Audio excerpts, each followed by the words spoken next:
নমস্কার সবাইকে। আমার আতঙ্কর দরবারে সবাইকে স্বাগত জানাই।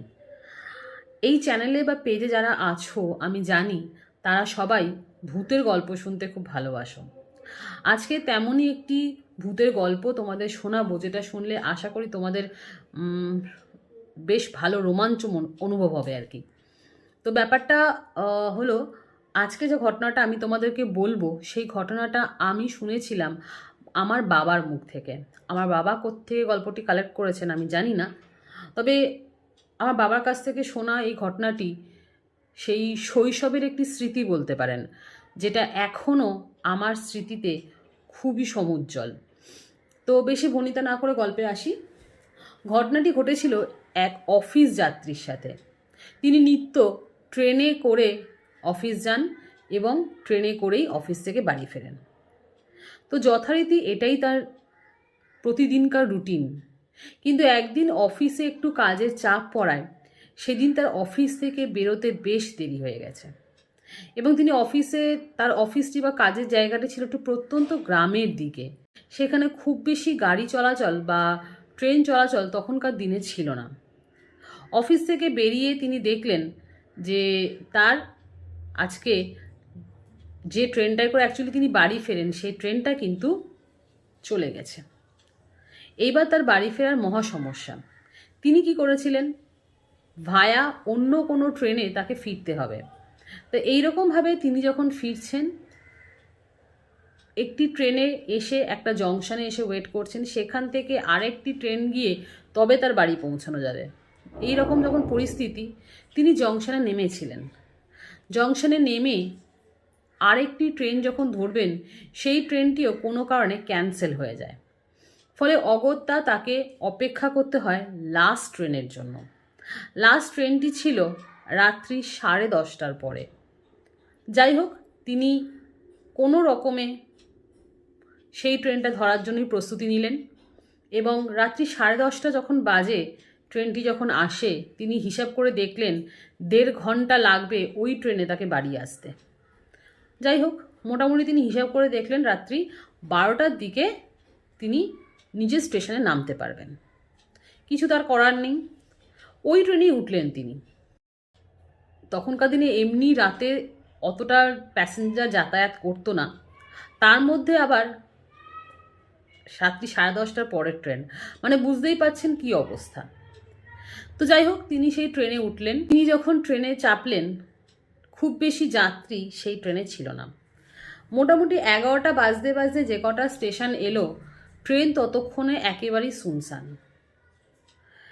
তিনি জানেন ট্রেন থামতে এখনও 1 ঘন্টা, অর্থাৎ তার গন্তব্যস্থলে আসতে এখনও 1 ঘন্টা।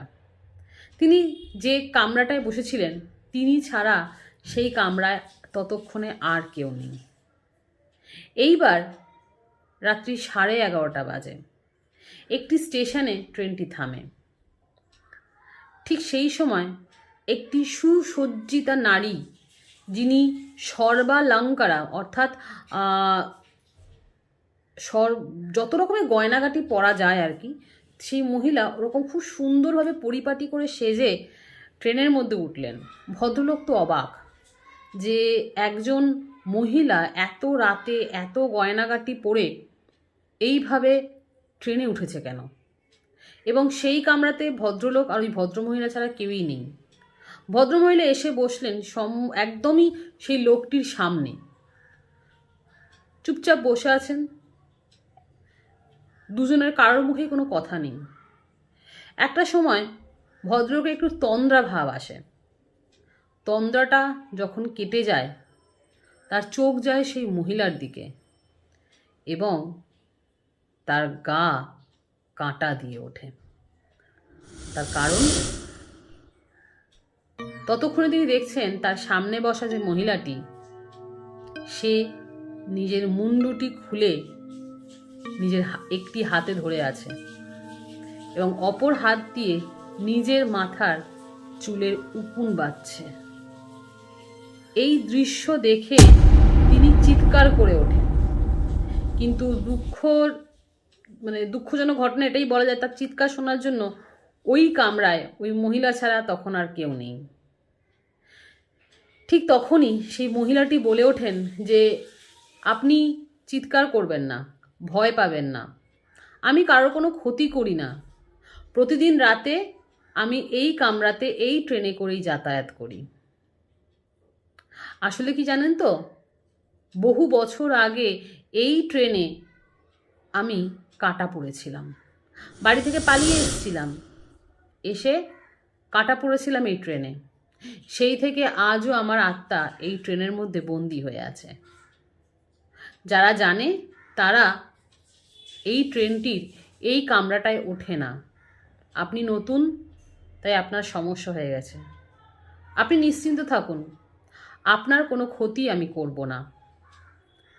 শেষের কথাগুলি লোকটি ঠিকমতো শুনতে পায় না। ততক্ষণে সে নিজের স্নায়ু শক্তির ওপর সম্পূর্ণ নিয়ন্ত্রণ হারিয়ে অজ্ঞান হয়ে গেছে।